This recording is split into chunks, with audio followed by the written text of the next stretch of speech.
समीर विश्वकर्मा भैया। नहीं, नेताजी के क्या नाम हो? ये अवन शिवांगी भैया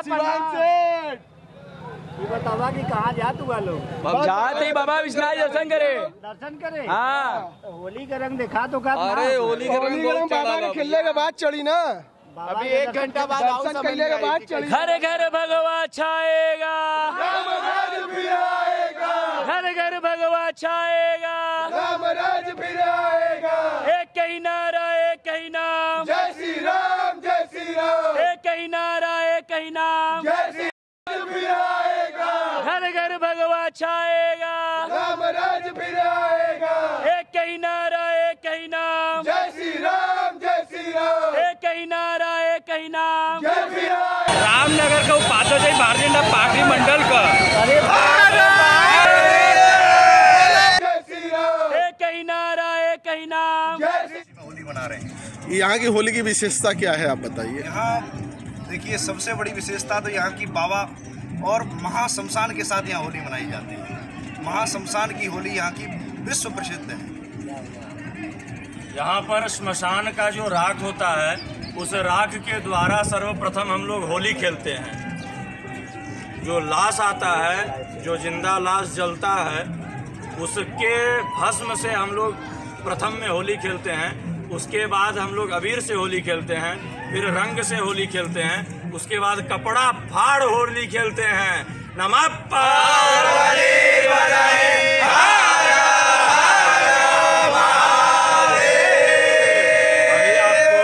अभी आपको बहुत घाट में ऐसा भी देखने को मिलेगा, घाटों पे, कि सभी लोग का कपड़ा फटा हुआ मिलेगा, क्योंकि सब एक दूसरे को जब होली खेल लेते हैं तो सब कपड़ा फाड़ होली खेलते हैं। जिस तरह से वृंदावन में लठ होली खेला जाता है, उसी तरह से बनारस में कपड़ा फाड़ होली होता है। नमः पार्वती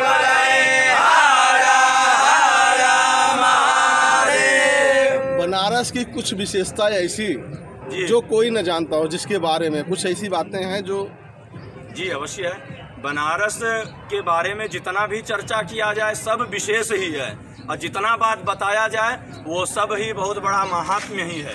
क्योंकि यहाँ का महिमा जो है ना कोई जान पाया है बेहतर से, ना कोई जान पाएगा। क्योंकि यहाँ के बारे में कहा जाता है, ये जो बाबा का त्रिशूल है, साक्षात देवों के देव महादेव का जो साक्षात त्रिशूल है, उस त्रिशूल पे काशी विराजमान होती है।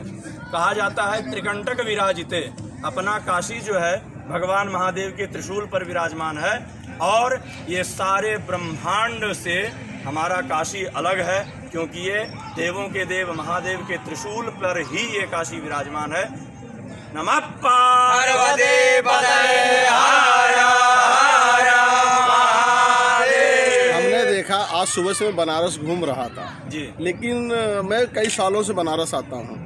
मैं देखा, लेकिन जो सफाई गंगा घाट के पानी का कलर और जो सफाई दिख रही है, इसके बारे में आप क्या कहना चाहेंगे? ये सब हमारे बीजेपी सरकार आदित्यनाथ योगी जी का देन है, और हमारे प्राइम मिनिस्टर प्रधानमंत्री नरेंद्र दामोदर दास मोदी जी का देन है, जो कि आज हमारा बनारस इतना स्वच्छ काशी, सुंदर काशी, निर्मल काशी हुआ है।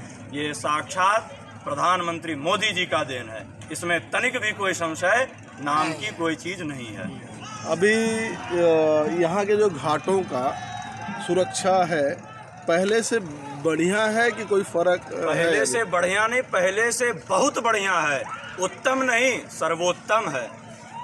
जी हाँ। जो ये कोविड काल में लास्ट होली में आप लोगों ने देखा रहेगा, उतने हर्षोल्लास से नहीं मनाया जा सका रहेगा। जी जी। और लास्ट साल से अभी में क्या फ़र्क है?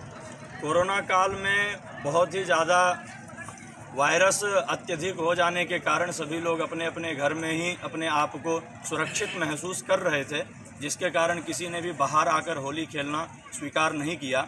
लेकिन अब कोरोना धीरे धीरे समाप्त होने के कगार पे है, तो हम लोग सब लोग सम्मिलित होकर बहुत ही हर्षोल्लास के साथ आज होली पर्व को हम लोगों ने सभी एकत्रित होकर मनाया है।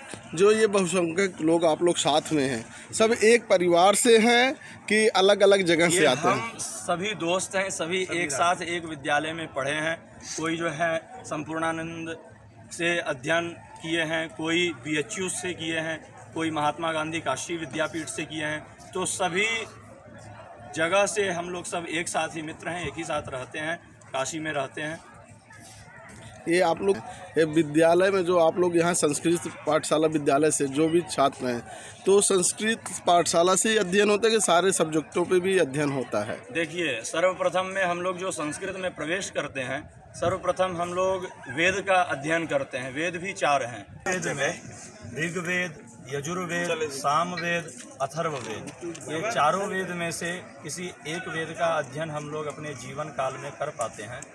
जो यहाँ पे जितने भी हम लोग एकत्रित हैं, इनमें से अधिकतर लोग हम लोग यजुर्वेद का अध्ययन किए हैं। यजुर्वेद का अध्ययन करने के बाद हम लोग व्याकरण, कर्मकांड, ज्योतिष, साहित्य, ये सब पढ़ने के बाद हम लोग डिग्रियां हासिल करते हैं। जैसे कि पूर्व मध्यमा हुआ, उत्तर मध्यमा हुआ, शास्त्री हुआ, आचार्य हुआ, जो कि शास्त्री को BA की उपाधि दी गई है और आचार्य को MA की उपाधि दी गई है। इसी प्रकार से हम लोग डिप्लोमा हुआ, B.Ed हुआ, PhD हुआ, हम लोग सभी तरह का अध्ययन करके योग्य होके तब यहाँ पे हम लोग जो है कहीं अच्छे पोस्ट पर लगते हैं। जैसे फिर भारत सरकार हमारे लिए कोई फॉर्म इत्यादि निकालती है, तो फॉर्म हम लोग ऑनलाइन भरते हैं, फिर पास होते हैं, तब हम लोग का भी नौकरी लगता है। हम लोग भी संस्कृत क्षेत्र में किसी भी तरह का जो फॉर्म होता है, जैसे कि आर्मी का फॉर्म होता है, तो हम लोग उस फॉर्म को भी भर सकते हैं। जैसे कि आर्मी में होता है RTJCO, इसका फुल फॉर्म हुआ जूनियर कमिश्नर ऑफिसर, तो इसका भी हम लोग फॉर्म भरते हैं। ये स्पेशल जो है शास्त्री हुआ, आचार्य धारक जो भी होते हैं, उन्हीं के लिए होता है ये। मेरा एक सवाल आपसे और है। जी कहिए। कि आधुनिकीकरण में देख रहे हैं इंग्लिश का बहुत महत्व बढ़ता जा रहा है, और संस्कृत का जैसे हर पेरेंट्स चाहता है कि आज इंग्लिश मीडियम बच्चों को पढ़ाना, तो आप इसके लिए क्या कहना चाहेंगे?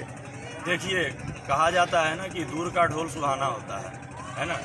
ये जो दूर से देखता है इंग्लिश को, जैसे कि जो चीज़ व्यक्ति नहीं जानता है उसको लगता है कि नहीं वो चीज़ बहुत बेहतर हो सकता है। जैसे कि काशी है, हम लोग काशी में रह रहे हैं तो काशी की महिमा को जान रहे हैं, और जो दूर से केवल इसका मन ही मन में ध्यान करते होंगे वो यहाँ का महिमा को जान ही नहीं सकते। उसी प्रकार हमारा संस्कृत है।